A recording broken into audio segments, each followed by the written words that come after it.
Salam semuanya. Salam. Ya aku.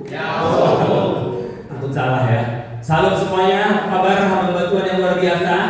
Terima kasih untuk teman-teman yang luar biasa yang sudah memberikan kesempatan kepada kami My Hope Indonesia. Yang terhormat juga Bapak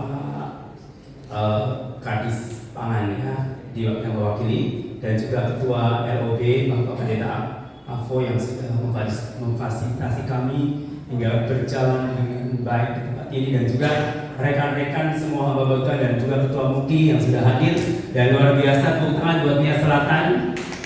Ya, saya percaya bahwa goal dari semuanya ini adalah amanat agung ya. Goal dari semuanya adalah amanat agung, karena dunia tanpa amanat agung maka dunia itu akan hancur. Karena ya, apapun yang kita kerjakan tanpa amanat agung semua akan menuju kepada kebinasaan. Maka dari itu, kenapa betapa pentingnya kita di era globalisasi dan di penghujung zaman ini, kalau kita udah lihat bahwa tanda-tanda akhir zaman itu sudah hampir semua digenapi, kecuali satu ya, yaitu apa? Ya, kedatangan Nabi. Kapan kedatangan Yesus Kristus akan datang? Setelah Injil diberitakan ke seluruh dunia, barulah tiba kesudahannya ya. Jadi kenapa Yesus belum datang? Karena Injil belum diberitakan ke seluruh dunia. Yang masih menahan kedatangan Tuhan Yesus Kristus karena masih Injil belum diberitakan ke seluruh dunia ya. Di Nias sudah diberitakan semua karena penduduknya 97% adalah anak Tuhan ya. Orang percaya, berarti seluruh Nias sudah pernah mendengarkan Injil. Nah, tapi setelah mendengar Injil, Nias jangan egois ya. Jangan egois, terima Injilnya tapi nggak mau beritakan ke seluruh dunia.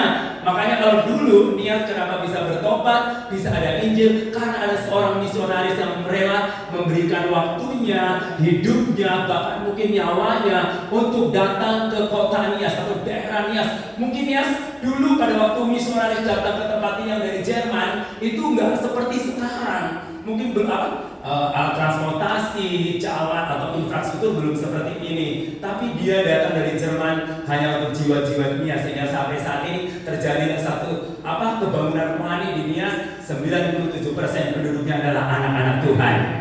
Nah, kita punya utang ya. Dari Nias itu punya utang loh ya. Kalau dulu kan from the west to east ya kan. Nah, sekarang gantian from the east to west ya. Dari timur kita harus sebarkan ke barat atau ke bangsa-bangsa lain.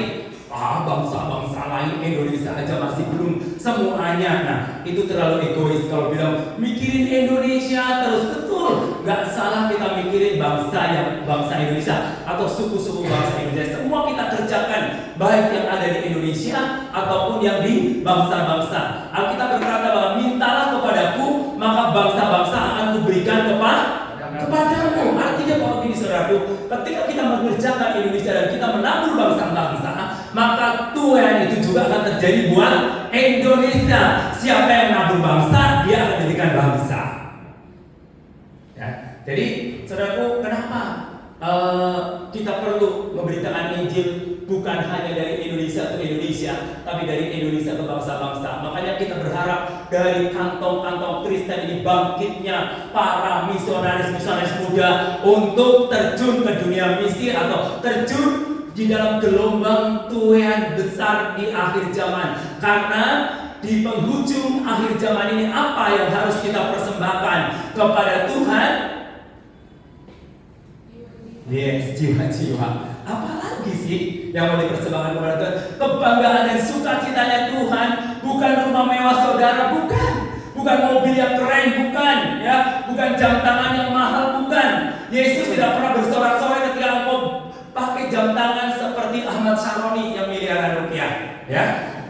Nggak akan bersorak-sorai, dan Yesus juga nggak akan bersorak-sorai ketika engkau melihat ada hamba Tuhan yang pakai Lexus, nggak akan bersorak-sorai, nggak akan terkejut, biasa-biasa saja, ya.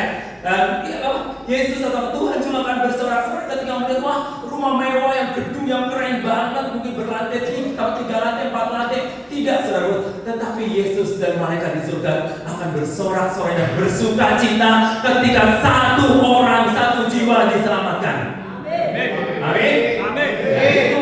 Itulah sukacita dan sorak-sorainya. Tadi UMKM itu memberitahu kepada saudara pelayanan holistik supaya hamba-hamba Tuhan bisa meningkatkan sumber daya alam di mana kita ditempatkan, karena tidak semua hamba-hamba Tuhan ini ditempatkan di kota besar, tapi juga ada di pedesaan. Tapi di pedesaan juga harus bertahan hidup untuk melayani Tuhan.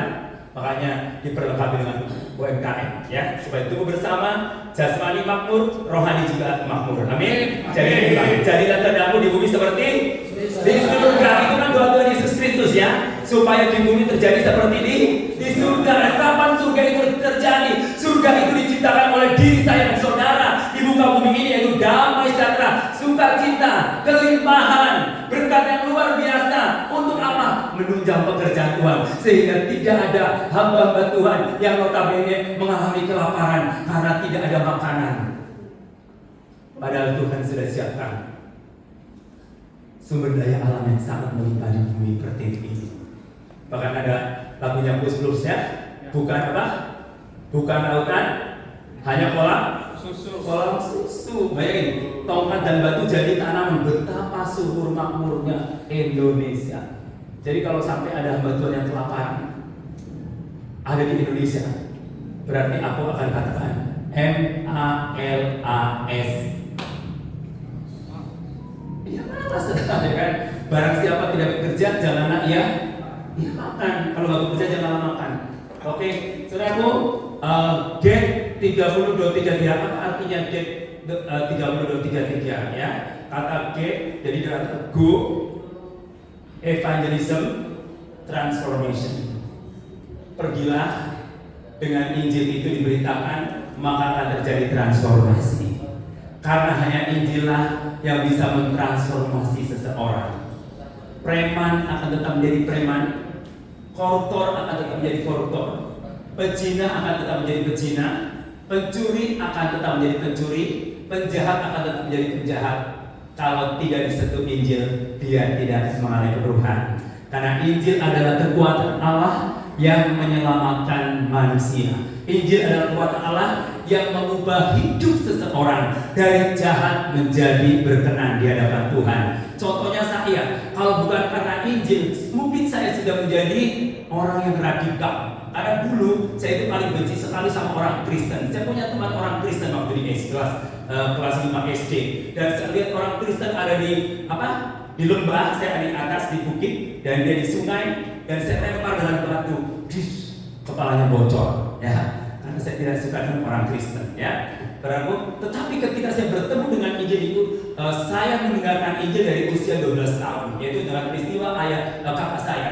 Pada waktu kakak saya kakak saya itu kerjanya sebagai pamong desa, dia mengantar ibu lurah setiap minggu ke gereja, dan tiba-tiba dia di depan gereja dia pingsan, dia melihat wajah Yesus, dan dari situ dia bertobat. Setelah bertobat, dia menjadi hamba Tuhan, dia memenangkan banyak jiwa, dia pergi ke Lampung, buka gereja, dan banyak jiwa yang diselamatkan dari suku-suku, dari orang Bani Kedar, dan diselamatkan. Dan setiap dia pulang ke kampung saya, dia selalu cerita tentang Injil. Dari usia 12 tahun saya mendengar Injil, tapi saya usia 18 tahun baru saya meresponi tentang Injil itu. Dan sejak usia 18 tahun saya terima Yesus, dan hidup saya berubah 180 derajat.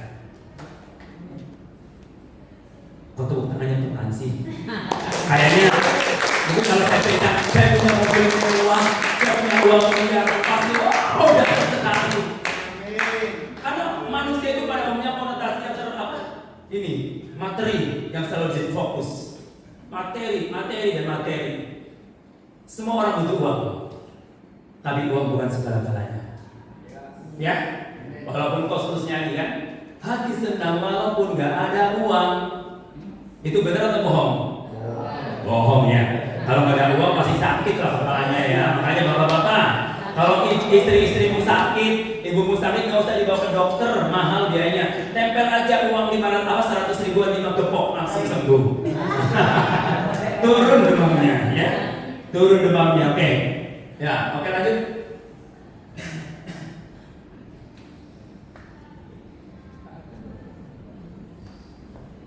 Ya.